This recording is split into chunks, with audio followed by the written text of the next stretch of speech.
Hi friends, welcome to నాటు వైద్యం. చాలా మంది కూడా అడుగుతుంటారు, టెస్టోస్టిరాన్ హార్మోన్స్ అనేటివి తగ్గిపోతున్నాయని. వీటిని తిరిగి పెంచుకోవడం, న్యాచురల్గా పెంచుకోవడం ఎలా, అసలు ఎందుకు టెస్టోస్టిరాన్ హార్మోన్స్ అనేటివి తగ్గిపోతాయి అనేది చాలా మందికి ఉన్నటువంటి డౌట్. కొంతమందికి అంగస్తంభన సమస్యలు రావడం, శీఘ్రస్ఖలనం లాంటి సమస్యలు రావడం, దీనివల్ల వీళ్ళు టెస్ట్ చేయించుకున్నప్పుడు ఈ టెస్టోస్టిరాన్ హార్మోన్స్ అనేటివి తక్కువగా ఉండడం, ప్రొలాక్టిన్, ఈస్ట్రోజన్, ప్రొజెస్టరాన్ లాంటి హార్మోన్స్ అనేవి పెరుగుతూ ఉండడం, ఇది నపుంసకత్వానికి దారి తీస్తుంది. అంటే లేడీస్ లో ఉండేటివి ఈస్ట్రోజన్, ప్రొజెస్టరాన్, ప్రొలాక్టిన్ లాంటి హార్మోన్స్ లేడీస్లలో అధికంగా ఉంటాయి. అది మగవాళ్ళలో అయితే టెస్టోస్టిరాన్ హార్మోన్స్ అధికంగా ఉంటాయి.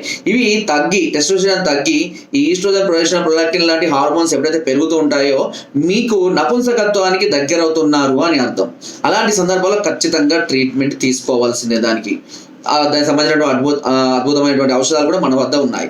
ఇకపోతే న్యాచురల్ గానే ఇవి ఎందుకు తగ్గిపోతాయి అంటే ముఖ్యంగా స్ట్రెస్ వల్ల ఒకటి, రెండవది షుగర్ వల్ల. ఈ షుగర్ అటాక్ అయిన వాళ్ళలో ఈ సమస్యలు అధికంగా వస్తాయి. ఎందుకంటే షుగర్ బ్లడ్ లో అధిక మోతాదులో పెరగడం వల్ల హార్మోన్స్ లెవెల్స్ అనేవి క్రమక్రమంగా తగ్గిపోతూ ఉంటాయి.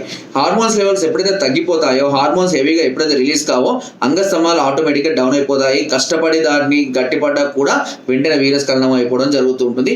షుగర్ వల్ల కూడా ఈ సమస్యలు వస్తూ ఉంటాయి. అది సహజంగా 40 years దాటిన వాళ్ళలో ఈ సమస్యలు అధికంగా ఉంటాయి. ఇకపోతే స్ట్రెస్ వల్ల, అధికంగా ఆలోచనల వల్ల, నెగిటివ్ థాట్స్ వల్ల, లేదంటే డిప్రెషన్స్ వల్ల, ఇలా ఒత్తిడిల వల్ల, ఇలా చాలా రకమైనటువంటి ఈ మానసిక ఆందోళన వల్ల మెదడు ఎప్పుడైతే డిస్టర్బ్ అవుతుందో ఆటోమేటిక్గా హార్మోన్స్ లెవెల్స్ తగ్గిపోతాయి. సో ఈ టెస్టోస్టెరాన్ హార్మోన్స్ లెవెల్స్ పెరగాలంటే ఎప్పుడు కూడా మైండ్ సాధ్యమంత వరకు ఫ్రీగా, ఎలాంటి టెన్షన్స్ లేకుండా హ్యాపీగా ఉంచుకునే విధంగా చూసుకోవాలి. ఇది రెండోది. ఇంకా మూడోది వచ్చేసి అధిక మద్యపానం సేవించడం, ధూమపానం సేవించడం, గంజాయి, మత్తు పదార్థాలు, గుట్కాలు శరీరానికి మత్తు కలిగి మెదడుకు మత్తు కలిగింది అనుకోండి, ఇంకా హార్మోన్స్ ఎలా రిలీజ్ అవుతాయి? ఏదో కొంతమందిలో అవుతాయి, అది టెంపరీ అంతే. కానీ తర్వాత మాత్రం ఖచ్చితంగా సమస్యలు వస్తాయి. సో ఇలాంటి కొన్ని రకాలైనటువంటి కారణాల వల్ల ఈ టెస్టోస్టెరాన్ హార్మోన్స్ లెవెల్స్ తగ్గిపోతాయి. ముఖ్యంగా పౌష్టికాహారం అనేది తీసుకోవాలి. అది తీసుకోక ఫాస్ట్ ఫుడ్, జంక్ ఫుడ్కు, నాన్ వెజ్లకు, ఇలాంటి వాటికి అధికంగా అలవాటు అయిపోవడం, బయట ఫుడ్ అధికంగా తీసుకునే వాళ్ళలో కూడా ఈ సమస్యలు వస్తున్నాయి. అయితే ఈ టెస్టోస్టెరాన్ హార్మోన్స్ న్యాచురల్ గా పెంచుకోవడానికి ఎన్నో రకాలైనటువంటి ఫుడ్ ఐటమ్స్ కూడా ఉన్నాయి, డ్రై ఫ్రూట్స్ ఉన్నాయి.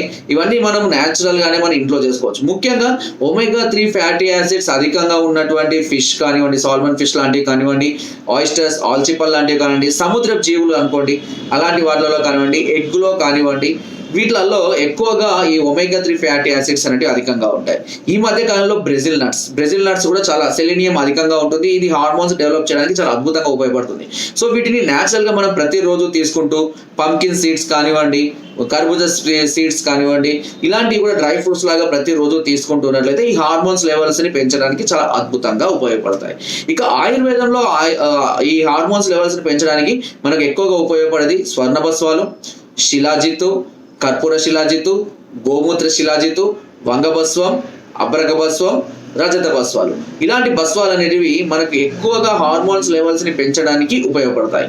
వాటిలో మనకు సిద్ధమకర ధ్వజం అంటే మాత్రల రూపంలో లభించింది. సిద్ధమకర ధ్వజం కానివ్వండి, పూర్ణచంద్ర రస కానివ్వండి, వసంత కుస్మాకరం కానివ్వండి, పుష్పధన్వ రస కానివ్వండి, మన్మథ రస కానివ్వండి, ఈ మాత్రలు చాలా చక్కగా ఉపయోగపడతాయి హార్మోన్స్ డెవలప్మెంట్ చేయడం కోసం. సో అది వారి యొక్క సమస్యను బట్టి, వారి యొక్క తీవ్రతను బట్టి వీటిని వాడుకోవాల్సిన అవసరం ఉంటుంది. సో ఈ విధంగా టెస్టోస్టెరాన్ హార్మోన్స్ ని ముందుగా న్యాచురల్ గా ఇంప్రూవ్ చేసుకునే పద్ధతులు చూసుకోండి. టెస్టోస్టెరాన్ హార్మోన్స్ లెవెల్స్ ని టెస్ట్ చేయించుకోండి. మరీ తక్కువగా ఉండి నపుంసకత్వానికి మీరు దగ్గరగా ఉంటే మాత్రం ఖచ్చితంగా ట్రీట్మెంట్ తీసుకోండి. కొన్ని హార్మోన్స్ అనేవి మీరు అనుకున్నంత తొందరగా క్యూర్ అయ్యేటే కావు, తొందరగా డెవలప్ అయ్యేటే కావు. సో అలాంటి వాటికి అలోపతిలో కూడా ఎలాంటి కరెక్ట్ మెడిసిన్ అనేది లేదు. టెంపరీ మెడిసిన్, వయాగ్రాలు ఉంటాయి తప్పించి పర్మనెంట్ లేదు. కానీ ఆయుర్వేదంలో మనం న్యాచురల్ గానే ఇంగ్రీడియంట్స్ ద్వారా, మన హెర్బల్ ఇంగ్రీడియంట్స్ ద్వారా ఈ హార్మోన్స్ లెవెల్స్ ని మనము ఖచ్చితంగా పెంచుకోవచ్చు. దానికి సంబంధించినటువంటి కోర్సులు ఉన్నాయి, సంబంధించినటువంటి మెడిసిన్స్ ఉన్నాయి, భస్వాలు కూడా ఆయుర్వేదంలో చాలా అందుబాటులో ఉన్నాయి, న్యాచురల్ గా ఇంప్రూవ్ చేసుకోవడం కోసం పర్మనెంట్ గా. సో కాబట్టి ఒకవేళ స్టార్టింగ్ లో ఉంటే నేను చెప్పినట్టుగా కొద్దిగా ట్రై చేయండి, చాలా మంచి ఇంప్రూవ్మెంట్ జరుగుతుంది చెప్పిన ఫుడ్ ఐటమ్స్ వల్ల. ఒకవేళ సమస్య తీవ్రంగా ఉంటే కొన్ని పెరగాలి కానీ అనుకుంటే త్వరగా పెరగాలి, త్వరగా ఇంప్రూవ్మెంట్ రావాలి అనుకుంటే ఖచ్చితంగా ట్రీట్మెంట్ అనేది తీసుకోవాలి. నా దగ్గర చెప్పడంలో మీకు దగ్గరలో ఏ డాక్టర్ దగ్గరైనా, అందుబాటులో ఉన్న డాక్టర్ దగ్గరికైనా వెళ్ళి మీరు ట్రీట్మెంట్ తీసుకోవచ్చు. దాంతో ఎలాంటి సమస్యలు లేకుండా మీరు త్వరగా ఈ సమస్య నుంచి బయటపడతారు. ఇంకా మీకు ఏదైనా సలహాలు, సూచనలు, ఈ సంబంధించిన మెడిసిన్ గురించి తెలుసుకోవాలి అనుకుంటే కింద స్క్రోల్ నెంబర్స్ కి ఫోన్ ద్వారా కానివ్వండి, వాట్సాప్ ద్వారా కానివ్వండి మమ్మల్ని సంప్రదించవచ్చు. ఒకవేళ నేరుగా నన్ను కలవాలి అనుకుంటే కింద డిస్క్రిప్షన్ మన గ్రూప్ లింక్ ఉంది. కింద డిస్క్రిప్షన్ మన అడ్రస్ ఉంది. మన అడ్రస్ కూడా నేరుగా వచ్చి కూడా మమ్మల్ని సంప్రదించవచ్చు.